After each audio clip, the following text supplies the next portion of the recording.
కేసీఆర్ గారి కూతురు కవితను బీఆర్ఎస్ పార్టీ నుంచి సస్పెండ్ చేశారు.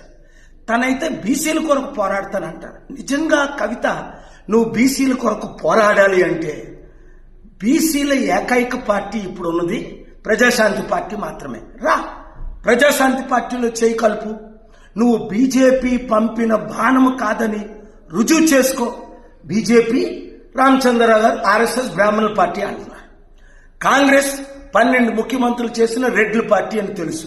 మరి ఒక దొరసాన్ని నిన్ను నమ్మాలి అంటే, ప్రజల్లో నీ మీద కాన్ఫిడెన్స్ కలగాలి అంటే నువ్వు గద్దరన్న చేరిన పార్టీ అయిన ప్రజాశాంతి పార్టీలో చేరు. రా, జూబ్లీ హిల్స్ లో పోరాడదాం, రుజువు చేసుకుందాం, అందరి మనసుల్ని విన్ చేద్దాం.